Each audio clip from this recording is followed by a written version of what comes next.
नमस्कार दोस्तों, कैसे हैं आप लोग? अच्छे होंगे, स्वस्थ होंगे, बढ़िया से पढ़ रहे होंगे, देश दुनिया की खबरों के बारे में जागरूक हो रहे होंगे। दोस्तों, आप लोगों का the universe study hub channel पर बहुत बहुत स्वागत है। तो आज हम क्या करने जा रहे हैं? आज हम क्या करने जा रहे हैं आखिर? Today we are going to discuss the panchayati system. आज आप बताए नहीं कि हम क्या करने जा रहे हैं, तो क्या हो गया? डायरेक्ट बता दिया। आज हम लोग बात करने जा रहे हैं पंचायती राज व्यवस्था। भारत में पंचायती राज व्यवस्था की बात करने जा रहे हैं। दोस्तों देखो, हमारा जो शासन है वो संसद से स्टार्ट होता है। संसद कानून बनाती है, नीचे विधानमंडल कानून बनाता है राज्यों में, और फिर हमारी ब्लॉक पंचायत है, जिला पंचायत है, ब्लॉक पंचायत है, फिर पंचायत है। ये अपना एक सिस्टम है। जैसे ये अपना एक सिस्टम है, ऊपर केंद्र है ना, इसके नीचे राज्य है, इसके नीचे केंद्र, राज्य के नीचे जिला है, जिले के नीचे ब्लॉक है, ब्लॉक के नीचे गांव है ना। ब्लॉक के नीचे क्या है? गांव है। तो आप लोग देखते होंगे कि भारत में लगभग 8 लाख के आसपास तो गांव होंगे। 625 के आसपास जिला है ना। फिर ब्लॉकों की संख्या देख लो आप कितनी होगी। तो हम केवल एक या दो गांव नहीं है, लाखों गांव है हमारे भारत में, लाखों गांव है। वो गांव की जब हम बात कर रहे हैं दोस्तों, आप पता है ना, धरती सुनहरी अंबर नीला, हर मौसम रंगीला, ऐसा देश है मेरा। और वो गांव वाले जो गाना होते हैं, है ना, जितना भी गांव में जो फिल्में दर्शाई गई हैं, तो गांव का जो कल्चर दिखाया गया, गांव की बात ही अलग होती है। वहाँ का नेचर, वहाँ के लोग, उनमें प्रेम दया करुणा सब। ऐसा कि नहीं है कि शहर के लोगों में प्रेम दया करुणा नहीं होता है, सब में होता है। हमारे भारत के लोग बहुत अच्छे हैं। लेकिन जो गाँव है दोस्तों, तो गाँव है, फिर शहर है ना, राज्य है, जिला है, राज्य है, फिर केंद्र है। तो हम लोग बात करने जा रहे हैं पंचायती राज व्यवस्था की। पंचायती राज व्यवस्था सिस्टम आखिर आया कहाँ से? क्या हमने कभी इतिहास में इस प्रकार का जिक्र नहीं किया? क्या हमने इसको स्थानीय स्वशासन भी बोलते हैं? क्या हमने कभी पहले स्थानीय स्वशासन का जिक्र नहीं किया? क्या स्थानीय स्वशासन का जिक्र किया है? हम लोग देखते हैं कि चाहे वो मौर्य काल हो, वहाँ भी स्थानीय स्वशासन दिखाई देता है ना, कि ग्राम, जो इसके बाद चोल काल में भी हम देखते हैं कि ग्राम व्यवस्था या स्वशासन जैसी चीज़ें दिखाई देती हैं, है ना। इसके बाद जब हम लोग आगे बढ़ते हैं तो मध्यकालीन टाइप में भी जो सिस्टम, जो शासन का सबसे निचला स्तर रहा होगा, कि सबसे निचले स्तर पर शासन कैसे पहुंचेगा, सबसे निचले स्तर पर अपनी योजनाओं का क्रियान्वयन कैसे होगा, सबसे निचले स्तर पर हम अपनी योजनाओं को कैसे पहुंचा पाएंगे। क्योंकि हमारा ऊपर से अगर कोई चीज़ हो रही है तो नीचे तक पहुंचनी चाहिए ना, पहुंचनी चाहिए कि नहीं पहुंचनी चाहिए। तो वैसे ही हम लोग देखते हैं कि जब भारत ब्रिटिश काल में जिनको एक वायसराय थे, जिनको रिपन कहा जाता है, जिनका नाम रिपन है, वो रिपन को भारत का उद्धारक माना जाता है। क्यों? क्योंकि उन्होंने बहुत सारे ऐसे काम किए थे जो भारत के विकास में सहयोगी थे। चाहे वो शिक्षा को लेकर हो, चाहे वो कानून को लेकर हो, चाहे वो पंचायत को लेकर हो, तो उनको पंचायती राज व्यवस्था का जनक या स्वशासन का जनक माना जाता है। किसको? रिपन को। वो भारत का उद्धारक भी माना जाता है। 1882 में उन्होंने स्वशासन की बात की थी कि शासन जो है वो जमीनी स्तर तक पहुंचना चाहिए। आज हम लोग ग्राम पंचायत का चुनाव कराते हैं। क्यों कराते हैं? ताकि सरकार की नीतियां नीचे तक पहुंचे। जो हमारे ग्राम प्रधान होते हैं वो जाकर के सरकार की नीतियों को लोगों तक पहुंचाएं। सरकार की जो इतनी सारी प्लानिंग होती हैं, इतनी सारी योजनाएं होती हैं, इतने सारे कार्यक्रम होते हैं, इतनी सारी नीतियां होती हैं, उनसे लोगों को रूबरू कराएं, लोगों को जागरूक कराएं और लोगों तक पहुंचाएं कि इस प्रकार की योजनाएं आ रही हैं, ये आपके लिए, ये पेंशन है, ये बीमा है, ये है, ये हेल्थ के लिए है, ये एजुकेशन के लिए, इतने सारा और ग्रामीण विकास करें, मतलब सड़क का निर्माण करें, साफ सफाई की, स्वच्छता को प्रमोट करें। जितने भी ग्रामीण स्तर पे आप विषय देखते हैं, चाहे वो सिंचाई हो, चाहे वो हेल्थ हो, चाहे वो एजुकेशन हो, चाहे वो पेंशन हो, चाहे वो वृद्धावस्था पेंशन हो, चाहे वो एजुकेशन के लिए फंड आया हो, चाहे हेल्थ के लिए फंड आया हो, ये सब काम कौन करेगा? ऊपर से ग्राम प्रधान करेंगे। क्यों करेंगे? क्योंकि ग्राम प्रधान को हमने चुना है, और ग्राम प्रधान को हमने वोट किया है। तो क्या पंचायती राज व्यवस्था शुरू से थी क्या, या स्वतंत्रता के बाद कुछ हुआ है? देखो, पंचायती राज व्यवस्था की अगर हम बात कर रहे हैं तो स्वतंत्रता की प्राप्ति के बाद राजस्थान का नागौर एक पहला ऐसा जिला था जहां पर पंचायती राज व्यवस्था लागू की गई थी। 2 अक्टूबर 1959 को राजस्थान के नागौर में पंचायती राज व्यवस्था लागू की गई थी। इससे पहले एक बलवंत राय जी थे 1957 में, उन्होंने कहा था कि जो पंचायती राज व्यवस्था है वो 3 स्तर पर होनी चाहिए, ऊपर जिला पंचायत, ब्लॉक पंचायत और ग्राम पंचायत। तो ये बात तो उन्होंने कह दी थी कि ऐसा होना चाहिए, लेकिन कहीं भी ऐसी संवैधानिक प्रावधान नहीं थे कि संविधान हमें अधिकार दे रहा है कि हम ऐसा करेंगे, या संविधान हमें अधिकार दे रहा है कि पंचायती राज व्यवस्था लागू होनी चाहिए। बस उन्होंने ऐसा कह दिया था। तो कहीं पे हमने अपनी पंचायत एक बना दी थी नागौर में, इसके बाद आंध्र प्रदेश में भी बनाई गई थी। तो पंचायती राज व्यवस्था को लेकर के कुछ समितियां बनी थी कि पंचायती राज व्यवस्था होनी कैसे चाहिए। लेकिन पंचायती राज व्यवस्था होनी क्यों चाहिए मेरे भाई? होनी इसलिए चाहिए मेरे भाइयों, क्योंकि मेरे दोस्तों, क्यों होनी चाहिए? क्योंकि लोकतांत्रिक विकेंद्रीकरण, विकेंद्रीकरण जो कौन सा शब्द मार दो फेंक है, विकेंद्रीकरण विकेंद्रीकरण नहीं जा रहा था हम भैया, है ना। विकेंद्रीकरण को क्या मतलब है हमें नहीं पता। देखो, अगर मैं योजना बनाऊंगा, सारी काम मैं ही करूंगा, इसको कहते हैं केंद्रीकरण, क्योंकि वो सब मेरे तक सीमित हो जाएंगे, सारे काम मैं ही करूंगा, सारे निर्णय मैं ही लूंगा, योजनाएं भी मैं ही बनाऊंगा, इम्प्लीमेंटेशन भी मैं ही करूंगा। तो इसको क्या बोलते हैं? केंद्रीकरण, सेंट्रलाइजेशन। एक हाथ में शासन है, वही सब कुछ कर रहा है, आपको कुछ नहीं करने दे रहा है। तो हमारे प्यारे बापू जी पता है क्या कहते थे कि भारत जो है ना वो गांव में बसता है, भारत जो है ना वो गांव में बसता है। इसलिए जब भारत गांव में बसता है ना, तो उन्होंने कहा था कि ग्राम पंचायत का गठन होना चाहिए, पंचायत को निचले स्तर तक शासन को निचले स्तर तक पहुंचना चाहिए, ताकि हर व्यक्ति लोकतंत्र में पार्टिसिपेट कर सके, क्योंकि लोकतंत्र जनता के द्वारा जनता के लिए चुना गया शासन है। तो जब लोकतंत्र ऐसा है तो लोकतंत्र को लोगों तक पहुंचाना है, तो कैसे पहुंचाएंगे? ऐसे ही पहुंचाएंगे। ऊपर संसद है, फिर विधानमंडल है, फिर पंचायत है, पंचायत में भी जिला है, फिर ब्लॉक है, फिर गाँव है। तो गाँव में ग्राम प्रधान है, वहाँ ब्लॉक प्रमुख है और वहाँ जिला अध्यक्ष है। चुनाव कैसे होता है अभी हम बात करेंगे। तो डीपीएसपी के अनुच्छेद 40 में, राज्य के नीति निर्देशक के अनुच्छेद 40 में इसकी बात की गई है दोस्तों। किसकी बात की गई है? कि पंचायतों का गठन होना चाहिए।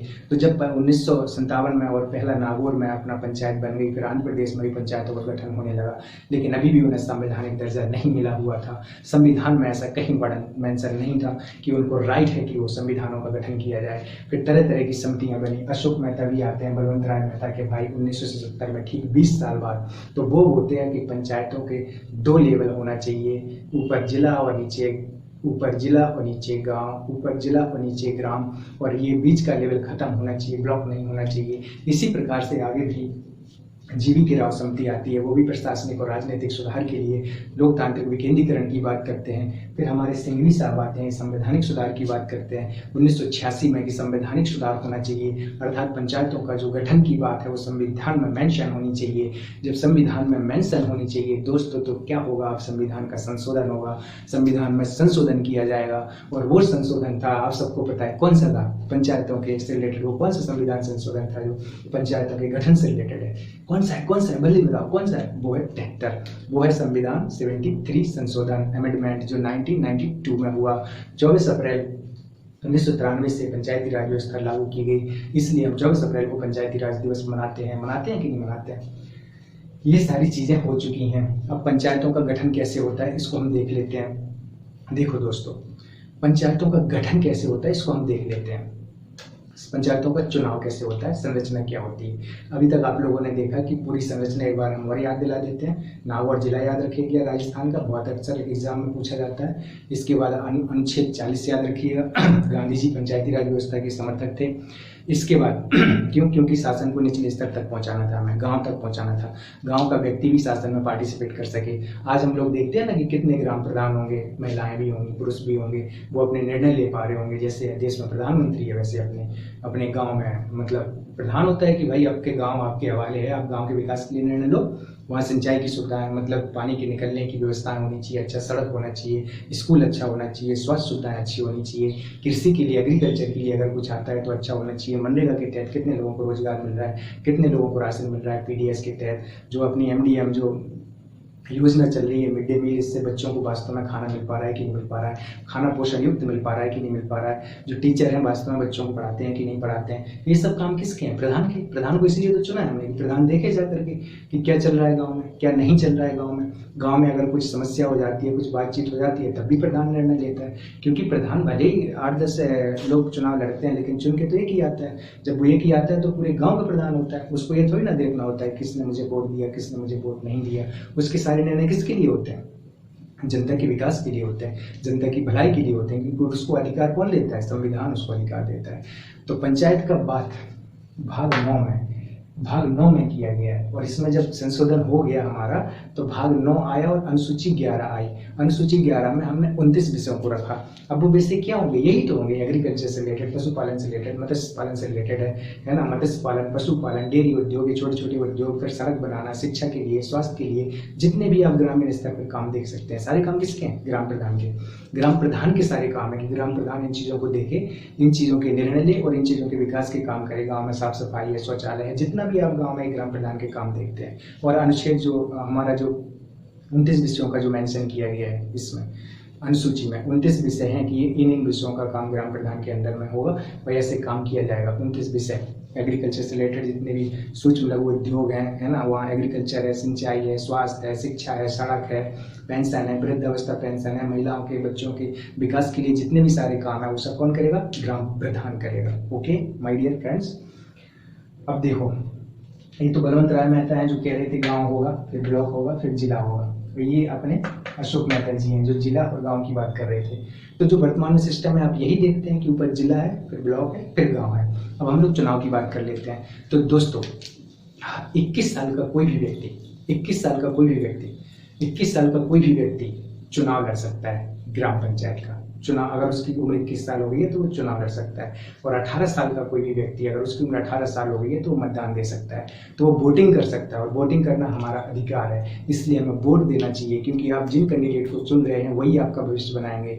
अगर कैंडिडेट अच्छा है, समाज की भलाई के बारे में सोचता है ना, उसके पास थिंकिंग पावर ज़्यादा है, उसके पास अभी सोचने की क्षमता ज़्यादा है, वो मल्टी डायमेंशन सोचता है, वो व्यक्तिगत स्वार्थ से हटके सामाजिक विकास के बारे में सोचता है। आप ऐसे नेता को चुनिए जो वास्तव में देश के, समाज के, राज्य के, परिवार के विकास के बारे में, अपने घर परिवार से लेकर के समाज और राज्य और देश के विकास के बारे में सोचता है। तो वोट देना जब आपका अधिकार है तो आप क्यों ऐसे नेता को नहीं चुन रहे? आप वोट दीजिए। 100% वो मतदान होना चाहिए, और वो मतदान ऐसे होना चाहिए कि हर घर से कोई भी न छूटे जिसने वोट न दिया हो। और वोट ऐसे व्यक्ति को देना चाहिए जो वास्तव में हमारे अधिकारों के लिए लड़ सके, जो वास्तव में न्याय कर सके, जो वास्तव में हमारी योजना हमारे तक पहुंचा सके। हम उन योजनाओं के इम्प्लीमेंटेशन पूरी ईमानदारी से, पूरी निष्ठा से, पूरी कर्तव्य निष्ठा से, पूरी जवाबदेहिता के साथ, पूरी जिम्मेदारी के साथ कर सके दोस्तों।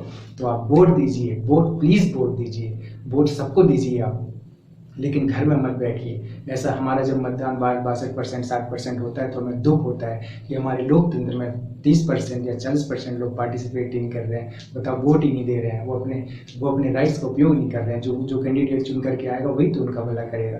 तो प्लीज़ आप लोग वोट देने जरूर जाया करिए, चाहे वो पंचायत का हो, चाहे वो विधानसभा का हो, चाहे वो नगर पंचायत का हो, और चाहे वो सांसदीय का हो। आप लोग वोट जरूर दीजिए प्लीज़, है ना। वोट देना आपका अधिकार है, आपका राइट्स है, आपका कर्तव्य भी है, आपका राइट्स भी है। तो कोई आपको वोट देने से रोक नहीं सकता है, ठीक है, ये आपका राइट है। तो ये देखिए, इतनी सारी चीज़ें हम लोगों ने देखी। अब चुनाव कैसे होता है तो देखो मेरे दोस्तों, देखिए दोस्तों, my dear friends, let's see we are going to discuss the election of the panchayat. Okay, so panchayat का इलेक्शन देखने जा रहे हैं हम लोग। तो पंचायत में 5 साल के लिए चुनाव होगा, 5 साल के लिए विधानसभा का चुनाव, 5 साल के लिए संसदीय का चुनाव, 5 साल के लिए होता है।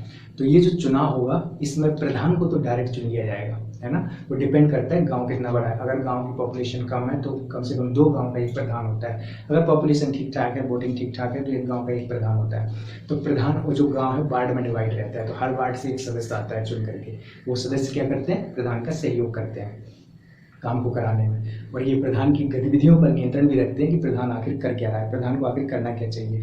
What is gram Pradhan is doing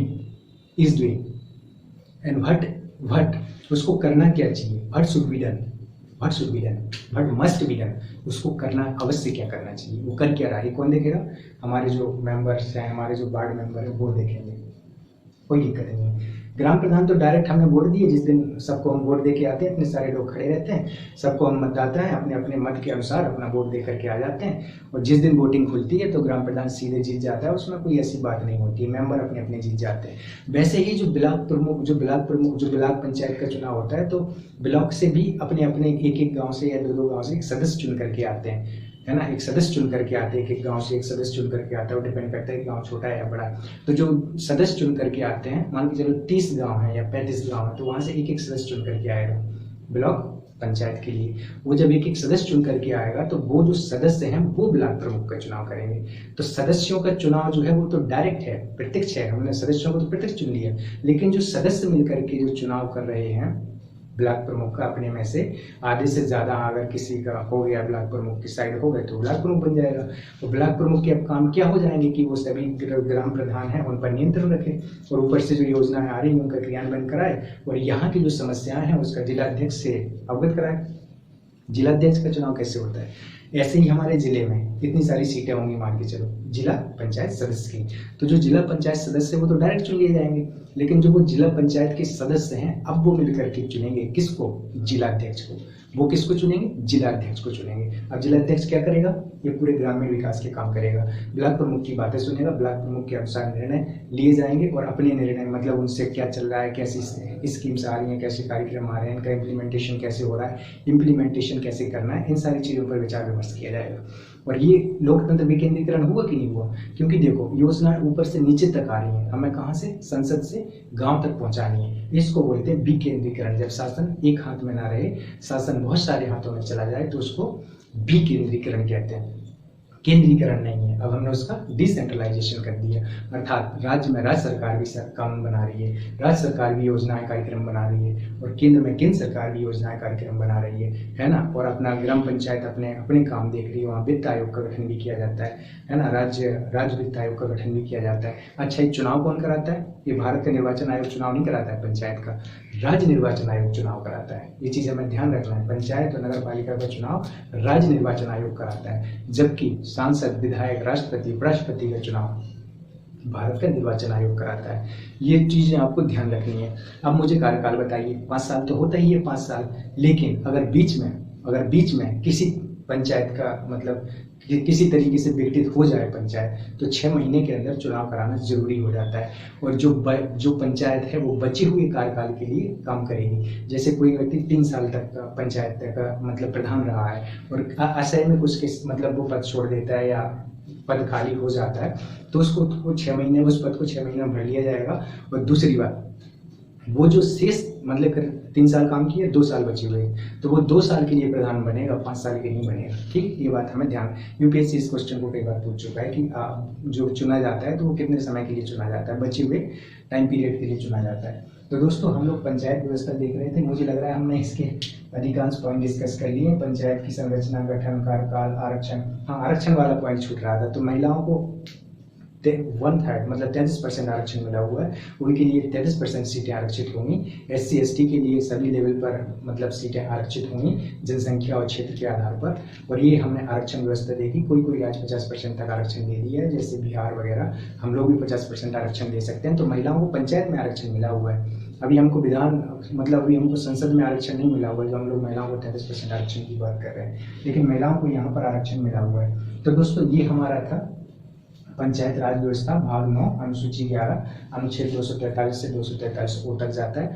इसके बाद हमारा नगर पालिका स्टार्ट हो जाता है। मस्त एंजॉय करिए, इसको देखिए, बार बार देखिए और पंचायती राज सिस्टम से अवेयर हो जाइए कि कैसे हमारा सिस्टम ढांचा ऊपर से नीचे तक पूरा विकेंद्रीकरण है और किस प्रकार से सरकार योजनाएं बनाती है, किस प्रकार से ग्रामीण क्षेत्रों तक पहुँचती है, ताकि लोग स्वस्थ रहें, ताकि लोग अपने अधिकारों को जान सकें, विकास के पथ पर आगे बढ़ सकें, समावेशी विकास हो, कोई विकास के पथ पर पीछे ना छूट पाए, सभी का कल्याण हो। सर्वभवन्तु सुखिनः, सर्वे सन्तु निरामया, सर्वे भद्राणि पश्यन्तु, मा कश्चित् दुःखभाग् भवेत्। Thank you very much. Like, share and subscribe.